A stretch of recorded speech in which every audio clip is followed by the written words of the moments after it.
अगर बात करने की इजाजत नहीं होगी तो जूता मैं मारूंगा।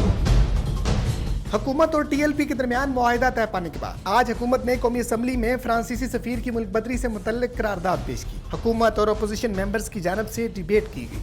आज साबिक वज़ीर-ए-आज़म शाहिद खकान अब्बासी और स्पीकर असद कैसर के दरमियान तल्ख जुमलों का तबादला ख्याल हुआ। शाहिद खकान अब्बासी ने स्पीकर असद कैसर को धमकी देते हुए कहा कि मैं जूता उतार के मारूंगा।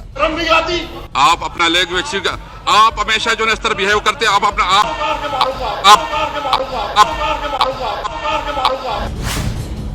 शाहिद खकान के इस नामुनासिब रवैये के बाद सोशल मीडिया सार्फिन ने शाहिद खकान को खुलकर तनकीद का निशाना बनाया। एक सार्फ ने लिखा कि शाहिद खकान अब्बासी ने न सिर्फ इखलाक से गिरी हुई गाली नुमा जुबान इस्तेमाल की बल्कि कमाल ढिठाई से इस पर कायम भी हैं। पाकिस्तानी सियासत में इखलाकियात का जनाजा निकालने का आगाज इसी पार्टी ने 90 की दहाई से किया जब इनके लीडर ने बेनजीर भुट्टो के खिलाफ गैर इखलाकी मुहिम चलाई। एक और सार्फ ने लिखा कि मुल्क के साबिक वज़ीर-ए-आज़म और सीनियर पार्लियामेंटेरियन की जानब से स्पीकर के ओहदे के तकद्दुस की पामाली को किसी भी सूरत डिफेंड नहीं कर सकते। एक सार्फ ने लिखा कि शाहिद खकान अब्बासी मुस्लिम लीग नून के सीनियर रहनुमा हैं और वजीर आजम के अगले उम्मीदवार भी हैं। मुस्लिम लीग नून टीएलपी के कंधों पर अपनी सियासत बचाने की कोशिश कर रही है।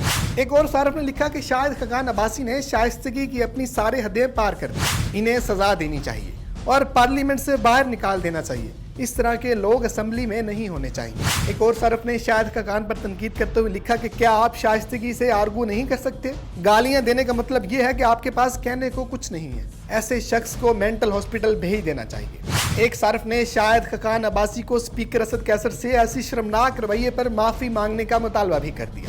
एक सार्फ ने नून लीग पर तनकीद करते हुए लिखा कि नून लीग और जमीयत को हुकूमत और कालादम टीएलपी में मुज़ाकरात से शदीद तकलीफ पहुंची है क्योंकि ये जो करवाना चाहते थे वो बंद हो गया है और इनके मुकद्दर में रसवाई लिख दी गई है। एक सार्फ ने लिखा कि अमरीकी एयरपोर्ट पर आपके साथ जो हुआ था उसका गुस्सा असद कैसर पर तो मत निकालें शाहिद खकान अब्बासी साहब। नाज़रीन, सेशन खत्म होने के बाद भी शाहिद खकान अब्बासी अपनी बात पर कायम थे। उन्होंने कहा कि अगर मुझे बात नहीं करनी दी जाएगी तो मैं जूता उतार के जरूर मारूंगा और मैं जूता मारने के लिए बिल्कुल भी तैयार था। खत्म नबूवत को, तहफ़्फ़ुज़ नामूस रसालत को ये स्पीकर बड़ा लाइटली ले रहे हैं। सर, अगर बात करने की इजाजत नहीं होगी तो जूता मैं मारूंगा। क्या नेशनल असेंबली के एक मेंबर को ऐसी जुबान जेब देती है? आप लोगों की इस मामले पर क्या राय है? कमेंट बॉक्स में जरूर बताइएगा।